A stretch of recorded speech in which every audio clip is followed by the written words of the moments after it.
Tugasku menemanimu.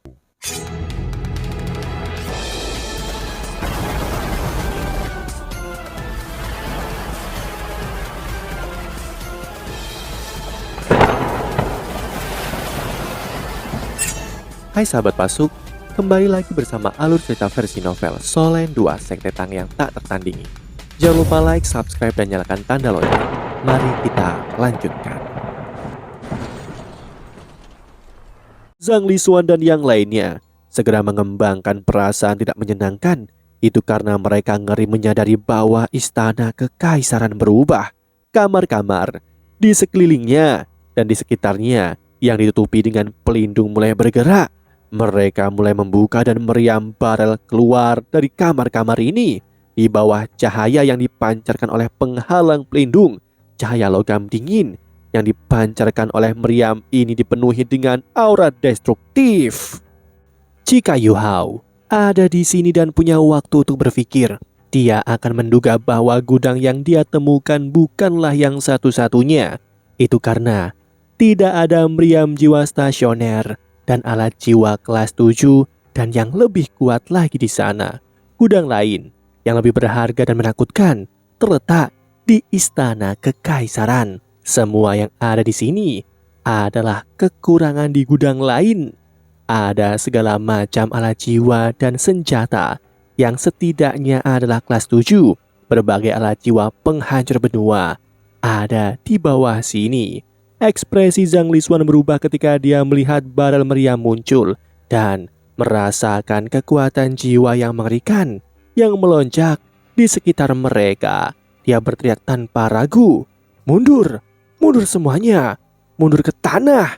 Pada saat ini, mereka yang bertarung dengan musuh di tanah adalah yang paling aman. Itu karena semua meriam jiwa diarahkan ke langit. Bagaimanapun, serangan darat akan mempengaruhi istana dan bahkan kota cahaya. Masalah ini bisa dielakkan jika meriam diarahkan ke langit. Saat ini, mereka yang ada di langit adalah yang paling terancam saat ini, dan mereka bisa merasakannya. Ketika seseorang menjadi Feng Hao Doulo, ia akan merasakan semacam sensasi jika dia dalam bahaya. Saat ini, mereka semua bisa merasakan ancaman fatal. Perasaan yang sangat menakutkan terpicu ketika mereka melihat ke bawah, bahkan Penatua Suan dan Dubusi terkejut. Istana kekaisaran tampaknya telah berubah menjadi hutan logam. Barel meriam mencuat dari bangunan. Cahaya yang menyilaukan sudah mulai bersinar di dalamnya. Jelas, meriam sedang diisi. Meskipun Penatua Suan tidak terbiasa dengan alat jiwa, dia bisa mengatakan bahwa itu harus setidaknya adalah alat jiwa kelas 8. Tidak ada kekurangan alat jiwa stasioner. Yu Hao benar, menyerang istana kekaisaran adalah sebuah kesalahan besar. Kekaisaran Ryu adalah kekaisaran terkuat dan telah membangun namanya di atas alat jiwa. Bagaimana mungkin pangkalan mereka tidak siap? Pandangan dingin melintas di mata Dubusi. Dia akan menyerang ke bawah, namun Lang Xiaoyao tiba-tiba menunjukkan perubahan yang luar biasa. Dia awalnya dalam bentuk naga hitamnya, tapi itu tiba-tiba berubah ilusi. Namun sosok ilusi itu tiba-tiba membesar. Dalam sekejap mata, naga hitam yang Lang Xiaoyao telah ubah menjadi panjangnya lebih dari 1000 meter. Ketika itu berputar di langit, Dubusi, Penatua Suan, dan banyak Feng Hao Doulo di pihak mereka dihentikan. Mereka dicegah untuk tidak turun menyerang. Pada titik ini Penatua Suan tahu persis apa yang harus dilakukan. Dia segera berteriak, "Mundur!" Ketika yang lain dari Shrek mendengar sinyalnya, mereka segera melepaskan diri dari kelompok mereka dan dengan cepat mundur. Begitu mereka mundur, Dubusi tidak punya pilihan selain mundur juga. Namun dia mengutuk saat dia mundur dengan enggan. Feng Hao Doulo membentuk garis-garis cahaya yang mengalir. Mereka menghilang ke cakrawala seperti bintang jatuh. Pendiri misterius kultus roh suci mengangkat tangannya untuk menghentikan murid-muridnya dari mengejar mereka. Ketika dia melihat semua meriam di bawah, dia juga merasa sangat tidak nyaman. Lagi pula, kekuatan kekaisaran Ryu bukanlah sesuatu yang hanya bisa dibandingkan dengan sekte mereka. Sutianran berdiri di sana dengan tenang, melihat bahwa semuanya berjalan sesuai dengan rencana. Dia mengungkapkan senyum di wajahnya. Pada titik ini Jusi menyadari bahwa Sutianran bisa berdiri bukan karena kakinya baik-baik saja. Dia telah mengenakan sepasang kaki palsu buatan yang tersembunyi dari pandangan di bawah celananya. Alat jiwa kelas 9? Putra mahkota dapat menggunakan alat jiwa kelas 9? Jusi benar-benar tercengang. Dia pikir dia telah memahaminya dengan sangat baik, tetapi tidak tahu bahwa kemampuannya telah mencapai tingkat seperti ini. Apa artinya jika dia bisa menggunakan alat jiwa kelas 9? Bahkan jika alat jiwa kelas 9 ini memiliki persyaratan yang lebih sederhana, kekuatan pertahanannya masih pada standar alat jiwa kelas 9 peringkat teratas. Ini berarti bahwa Sutianran setidaknya adalah Doulo jiwa 8 cincin atau bahkan yang lebih tinggi. Namun usianya baru sedikit di atas 30 tahun. Kemampuannya akan dianggap langka bahkan jika dia berada di Akademi Shrek. Sutianran sedikit tergerak saat dia melonggarkan cengkeramannya di pinggang Jusi. Dia berkata, "Bagus-bagus, kamu seperti kamu bertahun-tahun yang lalu." Jusi mengangkat kepalanya untuk menatapnya. Dia benar-benar tersentuh dan hanya bisa menghela nafas. "Maaf yang mulia, bahkan jika aku belum pernah bertemu dengan Yu Hao, aku masih tidak akan jatuh cinta padamu. Aku hanya bisa menganggapmu sebagai dermawanku." Sutianran tidak tahu apa yang difikirkan oleh Jusi saat dia melihat kulitnya yang halus. Tatapan penyesalan muncul di matanya. Sayang sekali, aku tidak bisa. Kalau tidak, Jusi memang akan menjadi pasangan yang sempurna. Ikuti rencananya, dorong mereka ke sisi barat. Semua tim rekayasa jiwa di 3 arah lainnya. Kita tidak boleh membiarkan mereka melarikan diri ke salah satu dari ketiga arah itu. Baik, yang mulia. Jusi buru-buru mengakui kata-katanya sebelum dia berbalik dan bergegas pergi. Pada titik ini, seberkas cahaya yang mengalir bersinar di langit. Garis cahaya ini sangat istimewa. Setelah naik ke langit itu berubah menjadi entitas hijau aneh seperti berkilau. Itu tetap di langit untuk waktu yang lama tanpa menghilang. Semua orang dari Akademi Shrek segera melihat seberkas cahaya ini saat mereka mundur. Penatua Swan sangat senang. Dia meninju lengan kirinya dengan tangan kanannya dan berkata, "Bagus." Saat dia terkejut, seberkas cahaya merah naik ke langit. Itu membentuk entitas yang sama dengan garis cahaya hijau sebelumnya. Ekspresi Penatua Swan berubah dan dia berkata, Pergilah, pergi segera ke barat." Tubuh si terbang tidak jauh dari Penatua Swan. Ketika dia melihat semua orang dari Akademi Shrek mengubah arah mereka ke arah barat, dia tidak bisa menahan diri untuk berteriak, "Swan kecil, apa yang kau lakukan? Apakah kamu benar-benar berpikir mereka tidak membuat jebakan ke arah itu?" Penatua Swan tertegun. Sepertinya sekte tubuh juga siap, namun mereka punya rencana sendiri. Meskipun mungkin ada jebakan di barat, mereka tidak mungkin menembus pertahanan di 3 arah lainnya. Dia masih harus memastikan keamanan tim Shrek dan sekte Tang. Kedua tim ini hanya bisa pergi setelah mereka selesai bertanding di final pada hari berikutnya. Mereka tidak bisa keluar saat hari gelap. Kalau tidak, putus kerjasama dengan sekte tubuh mungkin merupakan pilihan yang baik. Orang tua yang aneh, kita punya rencana kita sendiri. Kita akan bertemu lagi. Biarkan aku memberimu peringatan. Segera tinggalkan kota. Jangan terus tinggal di sini. Setelah Penatua Swan selesai berbicara, Penatua Swan mengumpulkan semua orang untuk bertemu Zhang Lisuan dan yang lainnya yang baru saja keluar. Setelah itu mereka melanjutkan perjalanan ke barat. Dubusi agak terbana, namun dia dengan bijak memilih untuk mempercayai Penatua Swan pada titik ini. Dia juga memberi isyarat kepada orang-orangnya dan orang-orang dari Kekaisaran Starlo untuk melarikan diri ke arah lain. Mereka sangat teliti dalam misi ini. Mereka dengan cepat bergegas menuju jalan-jalan dan mengikuti rute yang telah ditentukan untuk bertemu dengan Su Jiuju dan Weina. Kakek buyut, apakah kita berhasil? Wena bertanya dengan cemas. Dubusi sedikit kesal ketika dia menjawab, tidak, pertahanan mereka terlalu kuat. Long Xiaoyou memang tak tahu malu di sana. Ayo pergi cepat. Aku melihat semacam sinyal dari Shrek. Suan kecil memperingatkanku untuk segera meninggalkan kota. Mereka pasti telah mengatur sesuatu. Ayo, segera pergi.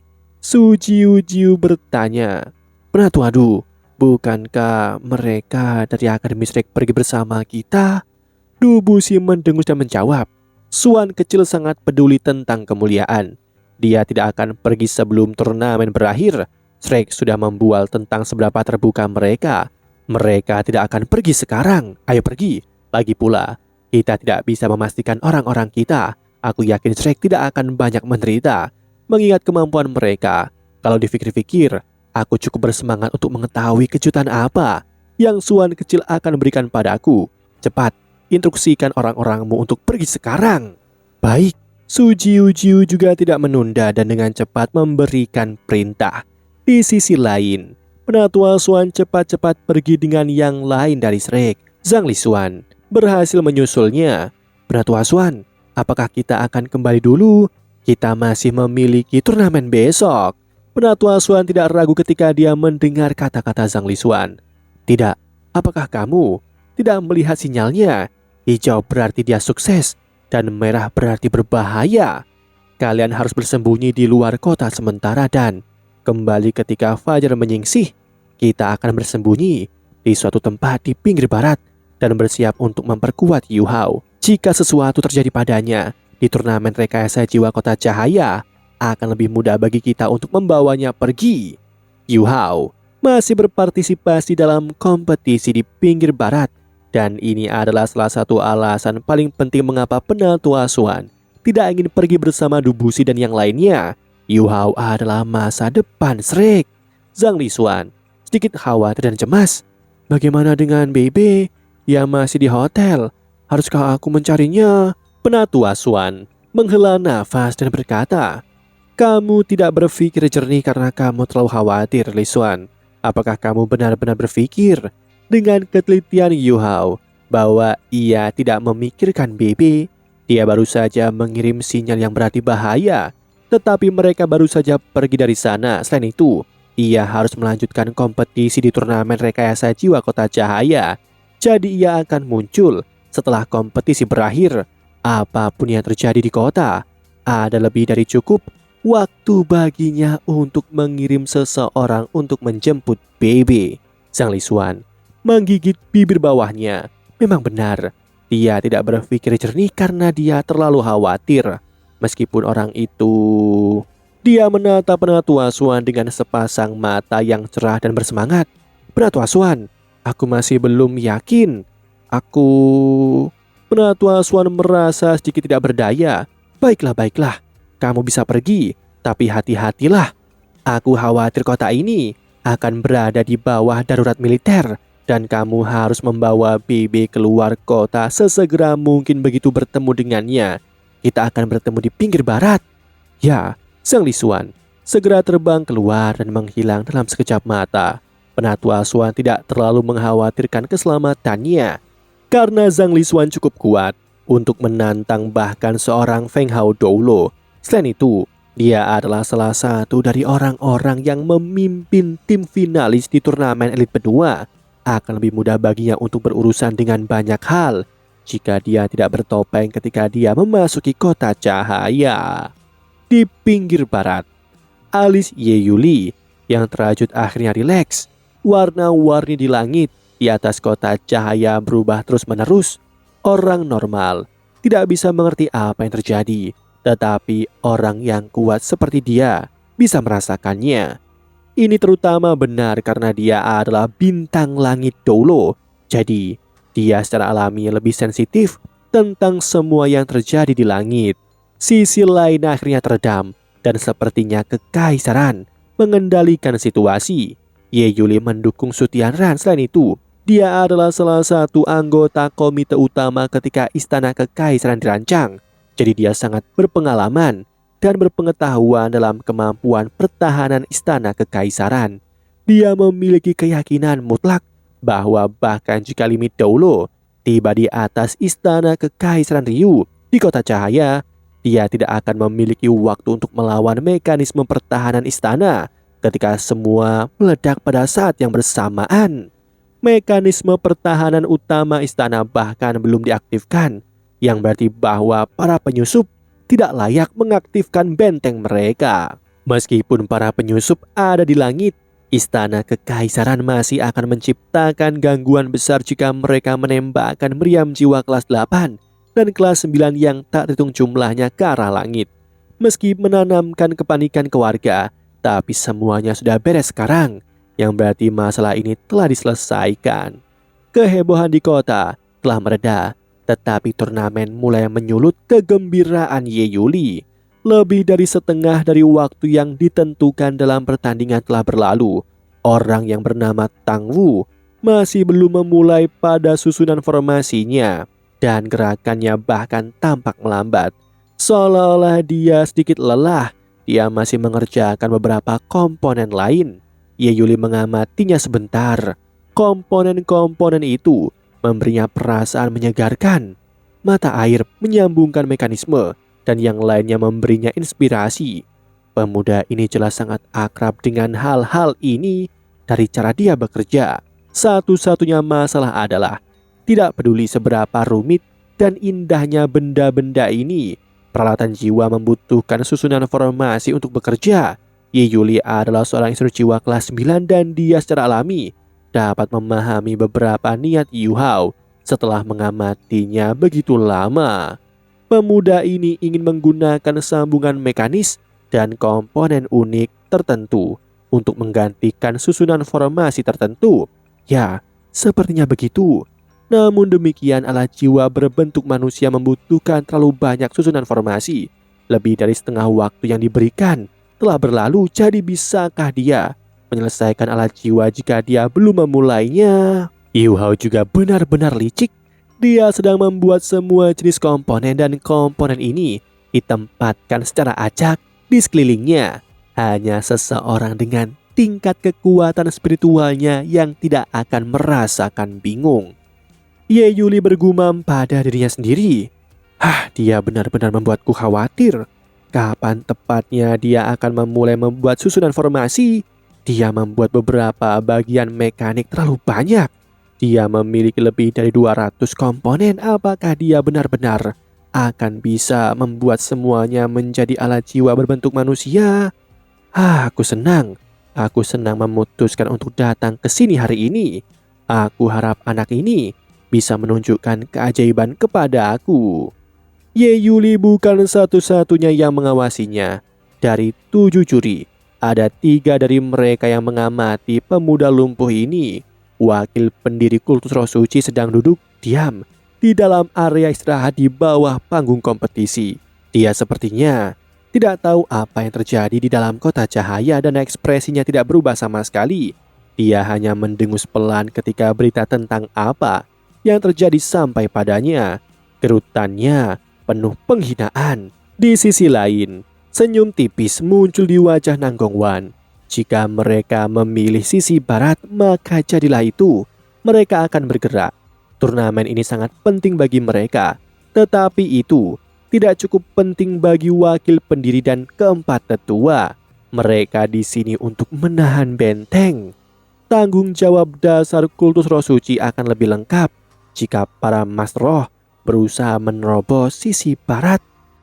Dahi Yu Hao mulai berkeringat. Avatar spiritualnya telah terpisah dari tubuhnya terlalu lama, dan efek samping dari pemisahan ini akhirnya mulai terlihat. Kekuatan spiritual terpisah dari roh terikat erat dengan tubuh aslinya. Koneksi ini akan menjadi semakin lebih lemah dengan berlalunya waktu, dan begitu koneksi ini benar-benar terputus, bagian yang terpisah tidak akan pernah kembali ke tubuhnya dan menghilang begitu saja. Koko Tianmeng telah menyebutkan bahwa ini tidak cukup untuk mengancam kehidupan Yu Hao, tetapi dia pasti akan sangat terluka jika situasi seperti itu benar-benar terjadi. Itu juga berarti dia tidak akan bisa bersaing lagi. Cepatlah. Yu Hao hampir selesai dengan komponen mekaniknya. dan dia sedang mempersiapkan logam langka yang dia perlukan untuk susunan formasi. Namun dia tidak bisa mulai mengukir dan memahat susunan formasinya dalam kondisi mentalnya yang lemah. Yang bisa dia lakukan hanyalah menunggu. Turnamen masih berlangsung dan dia pasti akan menimbulkan kecurigaan jika dia berhenti melakukan apapun. Wakil pendiri kultus roh suci dan keempat tetua mengawasinya, dan mereka semua adalah Mas Roh Jahat dan Feng Hao Doulo. Tidak ada yang bisa memprediksi apa reaksi mereka setelah mereka menyadari bahwa ada sesuatu yang salah dengannya. Dan satu-satunya pilihan jika kakak kedua dan dia diserang adalah bersembunyi di dalam dunianya. Tetapi jika itu terjadi, avatar spiritual Yu Hao tidak akan bisa kembali ke tubuhnya dan ia akan terluka parah. Lalu bagaimana ia dapat mengatur dan menyelesaikan hal-hal yang akan terjadi sesudahnya? Lebih cepat, ayolah lebih cepat. Tangan Yu Hao tidak berani berhenti dan dia hanya bisa menggunakan pisau pahatnya untuk mulai memahat bentuk kasar. Hal-hal rinci harus menunggu.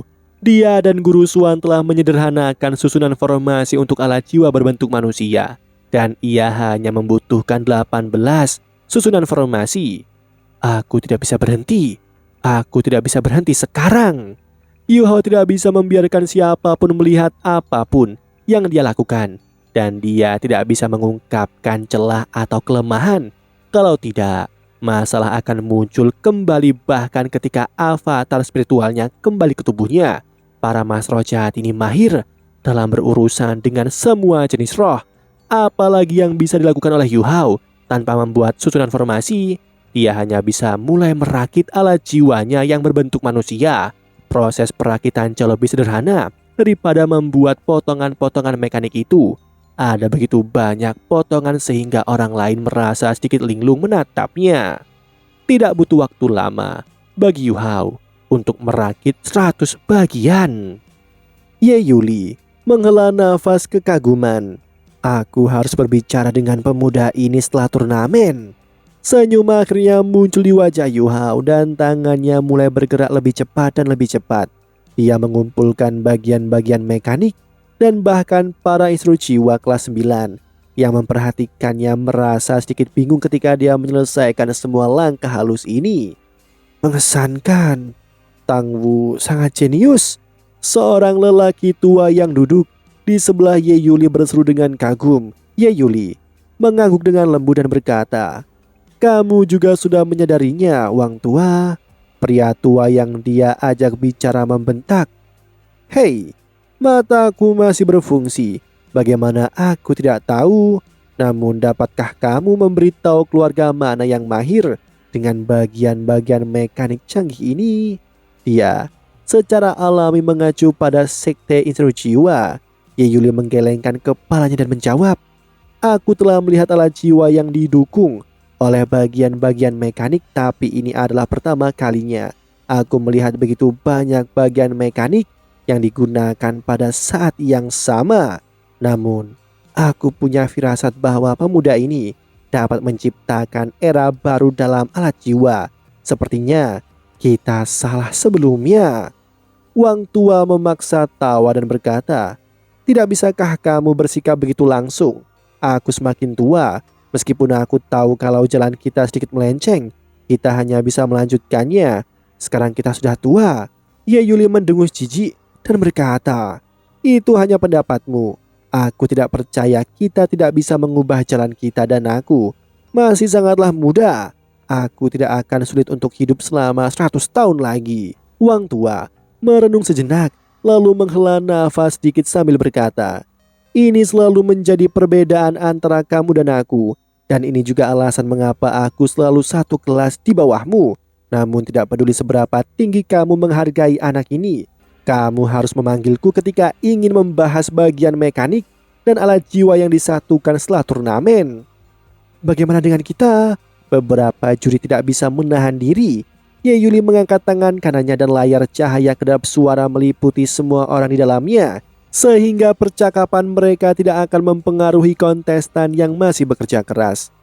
"Kalian semua sangat tak tahu malu. Kalian bertingkah seperti nyamuk ketika melihat darah. Kalian bisa menonton dan mendengarkan, tetapi tidak ada yang bisa merebutnya dariku. Kalian harus mengerti bahwa aku telah membayar dengan darah dan keringatku, dan aku telah mengeluarkan jarum ilahi matahari bulan yang baru saja aku kembangkan, kata Ye Yuli penuh kebencian kepada para juri lainnya. 6 instru jiwa lainnya tidak dapat dibandingkan dengan Ye Yuli dalam hal status di dunia instru jiwa. Dan semua orang merasa sedikit tidak berdaya dan jengkel ketika mereka menyaksikan sikapnya yang dominan dan berwibawa. Wang Tua segera berusaha meredakan ketegangannya. Baiklah, itu sudah cukup. Ye Tua, kami dapat melihat upayamu. Kami tidak akan merebutnya darimu. Demikianlah kisah untuk kali ini. Sahabat Pasuk, jangan sedih, jangan bimbang, apalagi galau. Karena aku kan selalu menemanimu.